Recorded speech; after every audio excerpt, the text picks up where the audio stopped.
kana tichida kuti pakutanga Mwari nechirungu chinoti at the beginning God.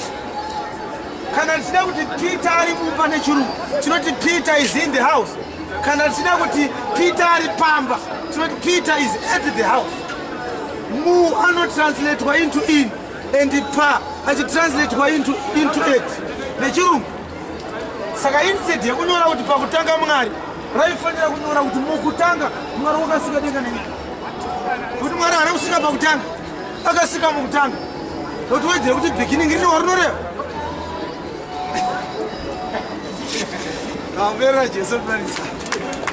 Beginning, it's the name of somebody. Revelation chapter 1 verse 8. I am the beginning and the end, the Alpha and the Omega. Chapter 22 verse 13. Yes, I am the beginning and the end, the first and the last, the Alpha and the Omega. The other is the beginning. The Christ. Colossians chapter 1 verse 16. Christ Jesus is the firstborn of every creature. Everything was created by him and for him. Sakadiana kasi. Yeah. Ukawerenga John 2 verse 2. In verse 1 now there was a wedding at Cana. And Mary was invited, Mary the mother of Jesus. Verse 2, John chapter 2, verse 2. And both Jesus and his disciples were invited. Both Jesus and his disciples. How many disciples did Jesus have? 12. So 12 plus 1 equals to what? 13. Is going to both the number 2. But the children and both Jesus and his disciples. Let you show out Jesus no atidza wake vanga vakakokwayo vakangoti Jesu no atidza vakangokakokwa kuti vavira vakati ndofunga vachirungu vakakakaisa sara kuita vaviri sei vari 30 nyamba Jesu achifamba nawo anga asikafambi nevanhu dzikoro vachifamba vari vachiti Jesu ari 1 nevadzidzi 12 vari 13. They were not 13, they were 2. Kuti Jesu ndiye musoro wechechi vari 12. They formed the body of Christ. Saka pari kunzi waviri apa pari kunzi Jesu nemukadzi wake chechi vaibva kaka wakakoka kuchachi.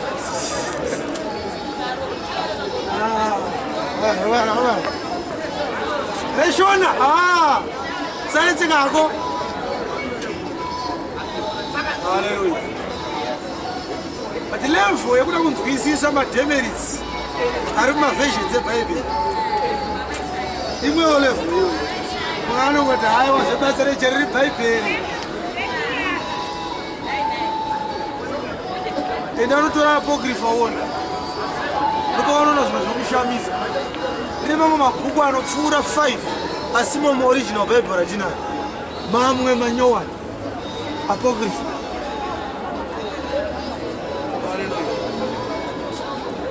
Alright. Regai ndiverengese nyaya yandinoda kushumira pamusoro pezvavo. Asi ndine nyaya yandinoda kubata yandinotenda kuti ichakubatsira. Madzimambo ekutanga chapter 11 verse 5. First Kings chapter 11 verse 5. First Kings chapter 11 verse 5. For Solomon went after Ashtoreth, the goddess of the Zidonians, and after Milcom, the abomination of the Ammonites. And Solomon did evil in the sight of the Lord, and went not fully after the Lord, as did David his father. Then Solomon did build an high place for Chemosh, the abomination of Moab, in the hill that is before Jerusalem, and for Molech, the abomination of the children of Ammon. And likewise did he for all his strange wives, which burnt incense and sacrificed unto other gods. Regai ndishumire nhasi pamusoro pekunamatwa kwezvifananidzo. I want to preach about worshipping idols. Sanamata zviumbwa Exodus chapter 20 verse 3. Kana zvakavakwa namaoko kana zvakagadzirwa nezvicherwa. Mwari une godo unorova vana nekuda kwezvizvi madzibaba avo vakurudzirwa kutanga kusvika kune rwechitatu kana kune rwechina. Usanamata zviumbwa, usanamata zviumbwa. Zvino vanhu vanofunga kuti nyaya yekunamatwa kwezvidhori yakapera, nekuti kare kwainamatwa vanhu vachitoziva kuti kwakati kune chidhori chinonopfugamirwa. MuEgypt maive nezvimwari zvaipfuura 100. Kwainamata zvimwari zvamatatya, zvimwari zvemvura, zvimwari zvemamoskito, maplugs akaitirwa namwari ekuti mamoskito akauya akadi. Those were ways by which God was trying to destroy the abominations of the multiple gods and idols that were worshipped in Egypt. Hallelujah. Hausi kunamata zvifananidzo here? Tinozviziva sei? Kunamata zvifananidzo kuita sei? Vanhu havari kunzi muri masatanist vanogumbuka. But musatanist munhu akaita sei? Vamwe vanofunga kuti musatanist munhu anonwa ropa ravanhu. Ichokwadi. But imwe level iyoyo yeusatanist. Anonzi mwana waMwari munhu akatenda akagamuchira Jesu achirarama maringe neshoko rake. Ndiye mwana waMwari akazadzwa naMweya Mutsvene. Hallelujah. Kwa musatanist, the simplest way yekutaura kuti musatanist munhu akaita sei, munhu asinganamate Mwari. No, the easiest way yekudefine musatanist. Munhu wese asinganamate Mwari anonamata Satan. Hakuna asinganamate pasi pezuva. Neasinganamate kusanamata ikoko ndokunamata kwake. Nekuti kana munhu asina kupa upenyu hwake kuna Jesu ari kuramba nawo. Saka chii chinosaka munhu arambe kuenda kumusiki wake? Mweya werebellion. Ndiani akatanga nekurebella? NdiLucifer. Hallelujah.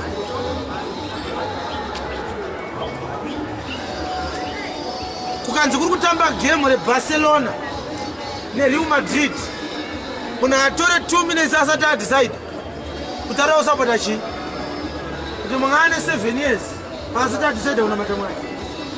Kuti pane magame uri kutambwa rerufu neupenyu pakati paSatani, timu yaSatani isiti timu yaMwari. Saka munhu asati atanga kusapota timu yaMwari ausapota yake. Hallelujah. Nyaya ndinayo nhasi, kana pano paine munhu achiri kuputa kabisira, unobva pano usapute ndokutaura.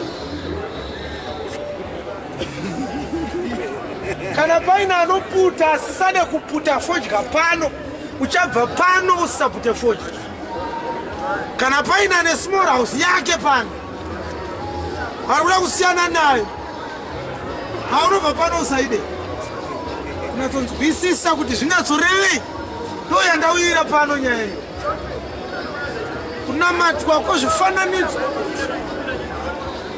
Solomon mwana waDavid, musi waanogara pachigaro cheushe, anoita zuva raanorota, afuma arota, Mwari vanouya kwaari voti, Solomon, kana ukandinamata ukateerera murero yangu sezvaiitwa nababa vako David, uchakurumbira, uchasimbiswa, navana vako vachatonga, navana vevana vako vacharamba vachitonga. Instruction yako Solomon, chengetedza murero yangu. But akapuwa mumwe murayiro waakakomekedzwa. Solomon, never make a mistake yekukurosa border kunoda kunotsvaga vasikana vekunze kwenyika. Kana dzikanaka sei, kana dzikaita simbi, siyana nadzo. Roora vemuno mwanangu. Chikonzero Mwari havana kutaura, yakangouya iri instruction. Solomon ndokutonga ndokuita uchenjeri hwakakurumbira nevanoimba nziyo vakaimba nziyo pamusoro paSolomon waiva neuchenjeri waiva ne vanhu vachirumbidza uchenjeri hwaiva naSolomon. Bhaibheri rinoti ameno kuti chii chakauya mumusoro make wakakurosa bhodha akaenda kuSidhoni ndokunoona mhenya dzemuSidhoni. Zikana wangu wakanaka ivavo ndokunovatora vamwe ndokuroora vamwe ndokuvaita pfambi dzake. Solomon waive ne700 wives, 7 waya vakadzi vaakatobvisira mari achitozivikanwa kunzi president vane vakadzi 700. Ndopaunotanga kunotonga uri mweya chavo chavo. 700 wives. Bhaibheri rangu rinoti and princesses. Vakaverengwa vasikana vakaroora vakanga vasiri vana vemadzimambo. Pane vamwe vakunda vemadzimambo vakaroora vanga vakawanda havana kunyorwa namba yavo mubhaibheri. Several princesses, 700 wives, princesses, and 300 concubines, 300 prostitutes. Tokubva vakakomboni.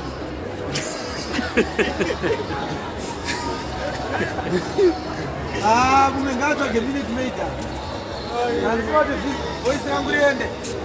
Minute maid gatomberere wanoita chaka minute maid zvakakosha izvo. 300 nzenza dzake dzaakatanga kugara nadzo achiti kana afunga maidei waitoudza madzimai ake nhasi ndichanorara kunzenza. Wanga asingatize kana kunyepa kuti kubasa kwaita overtime aiwa waitonyatsobuda zvakanaka. Chamboenda kukomboni yangu ndodzoka svondo rinouya. Haleluya. Ndikunzwika here. Zvino pachapter 11 Mwari anobva auya kuna Solomon. Solomon wakanamata zvimwari zvakasiyana siyana. Nekuda kwaizvozvo wachembera Solomon. Waifanira kuti uchifa mwana wako Rehobhoamu agone kutonga pachinzvimbo chako nyika yese. Asi nekuti wanamata zviumbwa Solomon, ndichakamura umambo into 2. Ndichadivhaidha Israel into 2. Ndo pakatanga nyaya yekunzi maSamaria nemaJudha yakatanga ivo baba paupombwe hwaSolomon. Israel has 12 towns, 12 cities, 12 major provinces. Ndichadimbura into 2. Rimwe side ndichaisiya 10 towns dziri kwadzo dzega. Judah naBenjamin ndodziisa dziri mbiri kwadzo dzega. Wakomana naSolomon achatonga maviri chete. Mamwe 10 aya ndirakuaisa kuvatorwa. Chikonzero wanamata zviumbwa. Umambo hwaifanira kugarwa naRehobhoamu hwakazara hwakazotorwa hwasara mafufu nekuda kweunzenza hwamudhara. Pari Solomon anambopfugamira zvimwari zvakaumbwa. Wakaita sei Solomon? Haana kumbopfugamira Solomon. Aizviziva kuti Mwari haadi kunamata, haadi kuti munhu anamata zviumbwa. Aizviziva. Ndo zvaaiziva manje. Kupfugamira chemoshi never. But Mwari achiuya ari kuti wakapfugamira zvidhori. Saka Solomon akazvinamata sei? Mwari vachiuya kuna Solomon vakati chekutanga Solomon wanamata Ashtoreth mwarikadzi wekuSidhoni. Ha! Ndakamunamata rini naye Mwari? Nyamba Mwari vachirambidza Solomon kukurosa bhodha kunotsvaka vasikana vekunze. Waiziva kuti kunze kwenyika kune mamwe mabhindauko emweya. Level ya Solomon handingamusanangurire. Pomwe murambidza ndakanyarara. Nyamba kuSidhoni kwaakanotora mhenya dzaiveko akauya nadzo munyika akavata nadzo.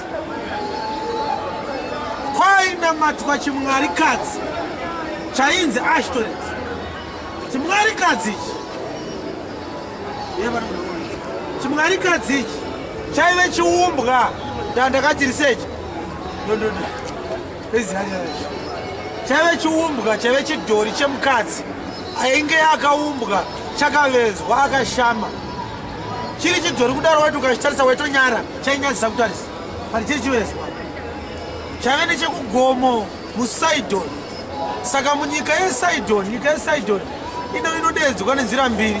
Vamwe vanoti Sidon, vamwe vanoti Zidon, ZI. Vamwe kubhuku yaChronicles inotsanangurwa ichinzi Zidon, but kubhuku yaKings inonzi Sidon. Inyika imwe chete, inyika imwe chete. Sidon kana kuti Zidon. Ukanoverenga zvakanaka bhaibheri rako, ndo nyika, one of the countries dzanga dzakavakwa naMwari throughout the Old Testament era.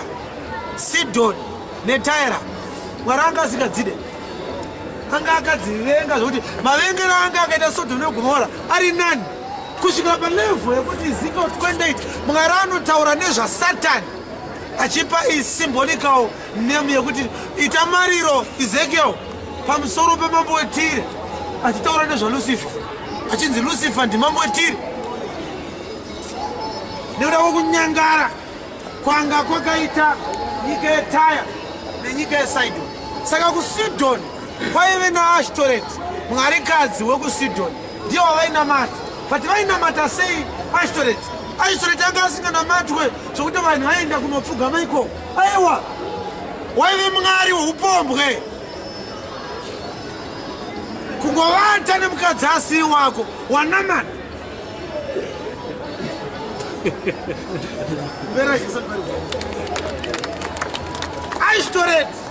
Ashtoreth kungovata nemukadzi asiri wako waitenge wamunamata. Ashtoreth waive a goddess of prosperity and security. Vanoda kusimba simba vaya vanoda kungogara vari secured namata yaAshtoreth. Saka uchiona kune n'anga dzekuti dzinotsigisa musha, dzinotsigisa vanhu. Ashtoreth. Saka Ashtoreth hawaienda nemari offering. Ndava kuzokupa imi mwarikadzi wedu offering yangu. Aiwa, anga asingade zvakabatika zvinobva muhomwe dzavanhu. Ashtoreth waipiwa offering yembeu yemurume, spermatozoa. Ukangovata nemukadzi asiri wako, mbeu yacho yawaburitsa iyoyo ndo offering yako.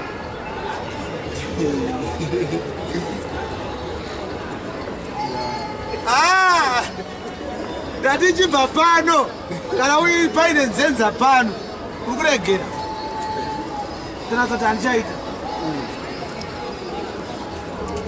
nekuti ndakaona kuti chechi yakuita sebako,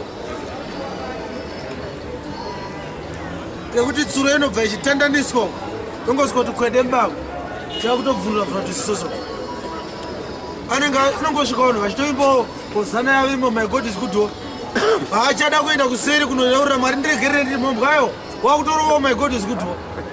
Mazara nzenza nenyasire muchechi zvokuti kuna mumwe musikana wokuti imi muchiteeredha ningi anoti eredha Jonzo ndieredha mutaure Jonzo ndieredha mutaure hanzeeredha ndi John uya manza pano neko pari kuneka muka musikana akasina matyira kanoti Jonzo imi muchiti bishop chechi aizvizive hakusi kushimanda nendimi iko kwavanoita eredha. Ndina mumwe musikana anoti hapana zvoeredha ndi Jonzo. Jonzo.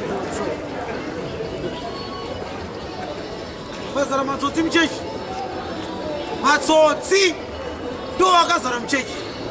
Vari kutiza zvikwereti vakadzimira vanhu foni dzavo, makazara matsotsi muchechi. Fodya dzirimo muhomwe akatorohwa nebhurongo, hakusi kushaura iko. Haleluya, haleluya. Zvekuti kana Mwari akasakubatsira, inzwa nyaya, Ashina kuipa indona matira vanhu. Nduda kurega doro munhu achitorerega. But ndakakutaura chokwadi. The greatest way to be delivered from a sin is to know the effects of that sin to your life. Kuziva kuti chivi chandiri kutadza kubuda machirichi chinonda affecta sei. Ashtoreth mwari wokusidhoni aisanamatwa nekupfugama kana nekutsanya. Waive mwari webonde ngovata chete nemukadzi asiri wako wanamata Ashtoreth. Saka Solomon wakanotora vasikana vekuSidon ndokovakira compound ndokovaita nzenza dzake achipota achivata nadzo haana kuziva kuti achitodaro uri kunamata mwari anozokuerekana kuti wakanamata Ashtoreth mwari wekuSidon riinishe vakabvonyarira zvavo zvikatotadzisa Rehoboam kuita president ane Musidhoni kwakungotonga Harare nechitungwiza Zimbabwe yese. Indava zvikanzi unzenza wadhedhi yave kusagona kugara wakasimudza zipi. Haleluya. Zvekuti wauri kunyadzotadzira iwewe hausiriwe vana vauri kubereka ndokusakochona upombwe unonetsa kuti munhu abude mavhu unoshaya kuti unoita mumwe musikana wokuti hauna mari yekumupa unotori rombe saka uchinoti ndomuita munhu aita rombe zvakadini haashayewo kunzenzereka naye haashayewo kuhura naye neasina andawe unoachitowanawo kuvata naye nezvigunduru zvinenzenza zvadzo ari chigunduru pekugara hapana pekuwata hapana patikofrend anaye Indava Chinamato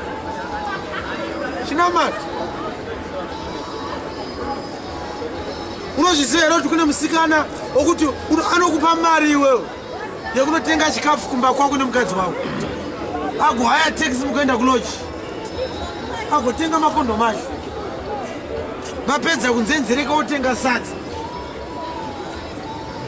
ambenge akuendesa kubendi iye anobhadhira futi kubendi iko ari kubhenefita chii kumuroora una kumbompura musoda womuroora andozoti nemukadzi wako but she is willing to pump out any amount of money kuti uburitse nyamba ari kuzoti mari yaari kukupa iyi haina kuenzana nevalue yeoffering yauchasiya kanawana mari Ombera Jesu ndiparidzana anafuna kukanika zvakanaka mchana ucha musoro wako chatanga kukakata. Haleluya. Nekuti zvinenge zvakagara zvinyoronyora muchechiso kunenge zvivanhu zvisvinu hapana zvakazara zvinyadzi musoro meso. Haleluya. Solomon haana kundomata Ashtoreth haana kumupfugamira wakangovata chete navasikana vekuSidhoni mwari akati wanamata mwari wavo zvekuti izimanyaya baba vangu inini vaive nzenza ndakasara ndozvarwa kare upenyu hwakamurwa nekuda kwokuti vakanga vaendesa offering yechokwadi kuumambo hwaSatani zvekuti Satani waedha uchitamba uri muchechi kana uchiparidza anoenda kuna Mwari nekuti Mwari ane nanhasi the devil can still talk to God. Izvezvi ukaverenga bhuku yaJob Satani wakaapia before the